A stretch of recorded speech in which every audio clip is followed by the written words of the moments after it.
सतीश अपने परिवार के साथ मुंबई जैसे बड़े शहर में रहता था। सतीश की अभी अभी नई शादी हुई थी। सतीश की अभी नई नौकरी भी थी और वह जिस कंपनी में काम करता था उससे उसका घर चलाना मुश्किल था, क्योंकि उसकी तनख्वाह बहुत ही कम था। वह उस कंपनी में मामूली सा एक चपरासी था। फिर भी वह अपनी पत्नी का सभी इच्छा पूरी करता था। सतीश के बुजुर्ग माता पिता गांव में रहते थे।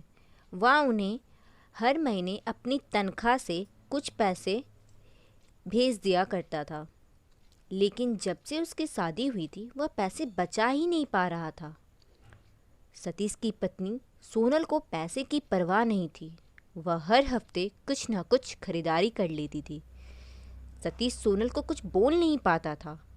सोनल की इन्हीं हरकतों से उसे परेशानी भी होती थी। इधर सतीश की माँ का तबीयत खराब हो गया था।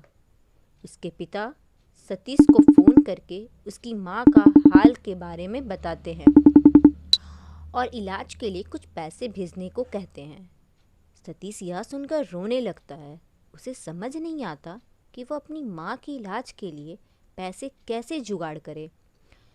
उसे अपनी पत्नी पर गुस्सा भी आता है और खुद पर भी, क्योंकि सोनल ने जब जो चीज़ मांगी सतीश उसकी सभी इच्छा पूरी करने लगा था। इस वजह से सोनल को पैसे का कीमत कभी भी पता नहीं चला और उसने महंगी महंगी खरीदारी करने लगी एवं कीटी पार्टी जाने लगी।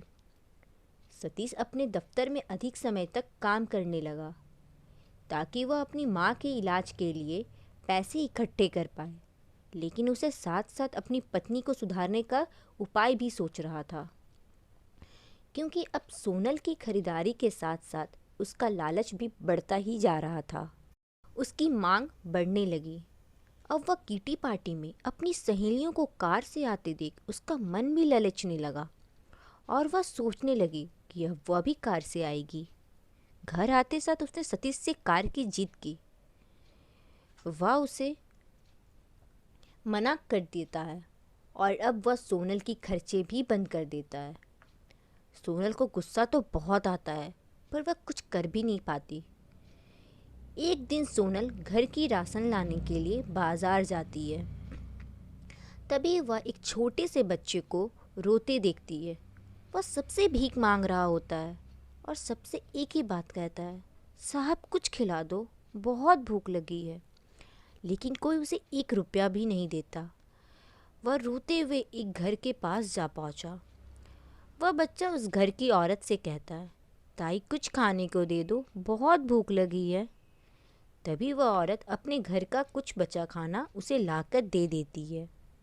बच्चा उसे धन्यवाद देते हुए खाना लेके चल जाता है। सोनल यह सब दृश्य देख रही थी। वह उस बच्चे के पीछे पीछे जाती है।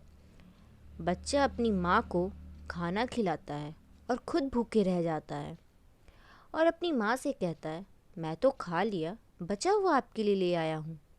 यह सब देख सोनल रो पड़ती है और उसे अपनी गलती पर एहसास होने लगता है। वह घर आके सतीश से माफ़ी मांगती है।